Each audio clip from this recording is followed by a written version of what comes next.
What Al Jazeera is describing as an unprecedented assault on freedom of expression. Egypt has sentenced 6 people to death for leaking state secrets to Qatar. Among them are 2 Al Jazeera journalists who were sentenced in absentia. Deposed Egyptian President Mohamed Morsi is also involved in the case, but his verdict has been adjourned until June. Hashim Ahelbara reports.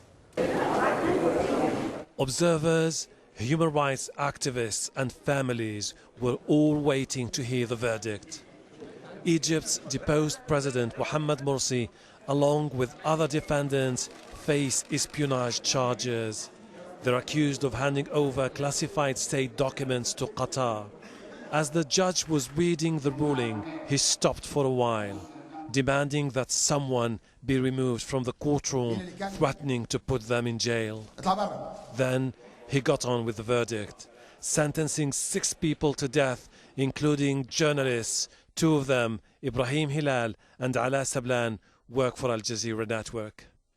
Morsi's case was adjourned. It's all about evidence. When they unsealed the so-called evidence, they turned out to be bogus one, made up. Even the flash disk, the memory flash disk, that they said that it's the main body of evidence in the case. It turned out that it was post-dated. Egyptian law requires that the Mufti, the country's highest religious authority, to sign off on the death sentences. Once that happens, the court will convene to announce its verdict in the case against Morsi. The deposed president has already had 3 separate sentences handed against him, ranging from life in prison to death. The banned Muslim Brotherhood has rejected the sentences, calling them politically motivated. The court ruling is in the first case targeting Al Jazeera journalists. In 2013, 4 of the network's journalists were arrested, accused of spreading false news. They were later released after spending months in jail. Their trial was dismissed by international human rights groups as a travesty. Al Jazeera has been targeted. Maybe it's because it's the most widely watched channel in the region. Journalists in Egypt have been targeted and arrested since the military coup took place. We'll continue to do our work and tell stories to our audience.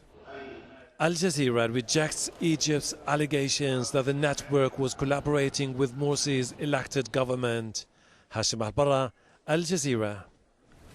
Al Jazeera Arabic's former director of news, Ibrahim Malala, is one of the journalists sentenced to death. He told us he believes the verdict was politically motivated. As a person who is sentenced to death in absentia, I don't have any right to appeal. I don't have any right to be represented legally.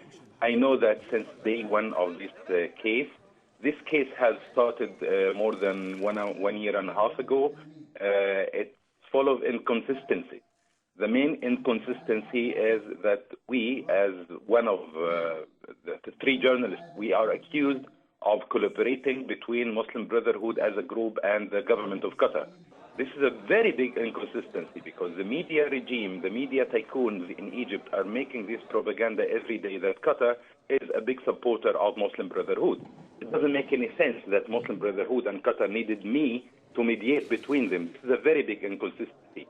Another inconsistency is how come you are sentencing those who are helping in publishing information more than those who leaked the information. It doesn't make sense at all that those who were working in the previous president's office were not sentenced as tough as we, a journalist, sentenced to death today just because we participated in publishing few lines in one document. Well, Al Jazeera Media Network is calling for international action to protect journalists. It's released a statement saying the ruling is unprecedented in the history of journalism in the world. It represents a stab in the back of the profession and freedom of expression worldwide. It goes on to say that global news organizations and the international community should not stand silent in the face of the intimidation of free expression. While a member of an Egyptian satirical group has been arrested for inciting protests.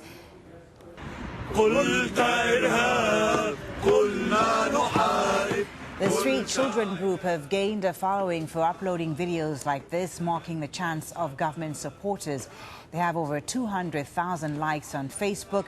They're accused of insulting institutions. Well, Amnesty International says that the Egyptian justice system continues to serve as an instrument of state repression. It says at least 3,000 civilians have stood trial before military courts on terrorism and other charges of political violence. Hundreds have been given death sentences in mass trials following Mohamed Morsi's ousting in 2013. The government said 22,000 people had been arrested that year, but monitors say the figure could be as high as 40,000. Well, Nicholas Piachot is the Egypt researcher at Amnesty International in London. He says Egypt is determined to silence voices critical of the government.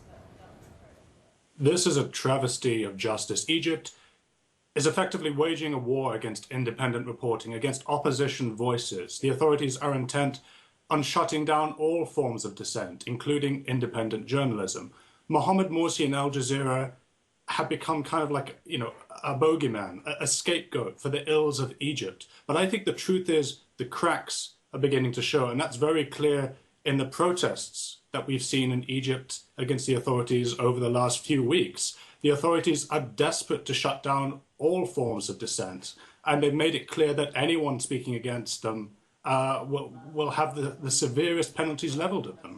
This trial was grossly unfair. The independence and the impartiality of Egypt's criminal justice system has been fatally compromised. That's clear from this trial, in which we've seen journalists being given the death sentence, and Mohamed Morsi, put on trial once more, despite fatally compromised arrest and detention procedures. Remember, he was held in an enforced disappearance for months after he was ousted from power, fatally compromising any further proceedings against him. But it's also clear from the pattern of trials we've seen in Egypt, where journalists have gone on trial, they have gone behind bars, and in some cases they have been sentenced to death. We've heard condemnations whenever they hear verdicts like this, but the truth is they're sending one message to the Egyptian authorities by condemning these verdicts, but another by pursuing lucrative trade ties and closer security cooperation. And I think what the message is being heard in Cairo is that the international community cares more about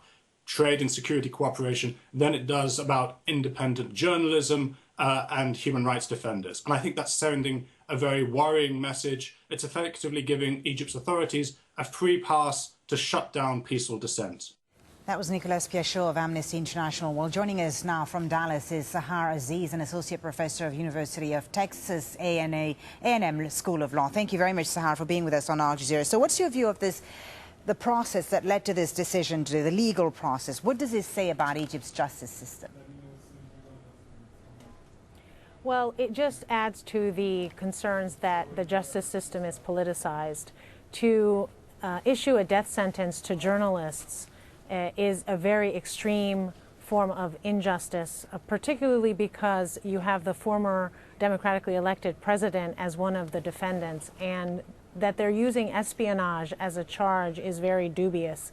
The president usually has the authority to share information and intelligence with different heads of state, and if they're alleging that Morsi shared intelligence with another head of state, that is setting up a case against Sisi and Mubarak and any other president in any other country that they cannot decide within their discretion to work with other countries in sharing intelligence, which is completely normal under international relations. A justice system that you say is politicized, I wonder though, are they checks and balances? Are they recourses?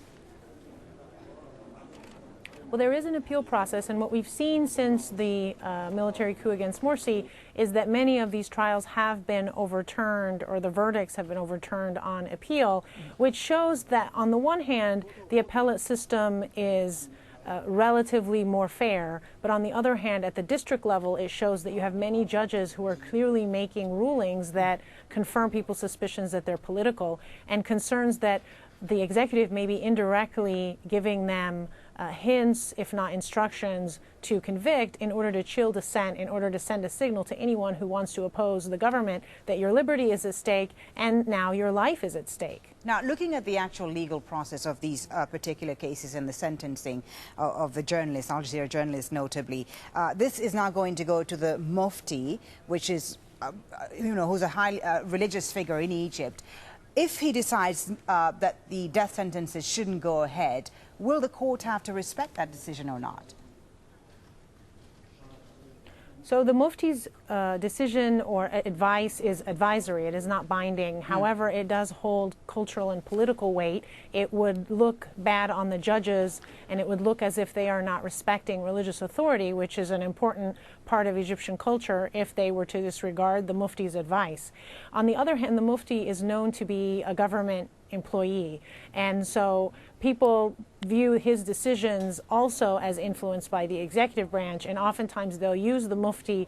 For example, in this case, they could have him say the death penalty is not advised as a way to avert the political pressure that is now arising due to these convictions. Sahar, thank you so much for your thoughts on this. Sahar Aziz of Texas A&M University joining us there live from Dallas. Thanks for your time. In other world news now, North Korea's leader says his country will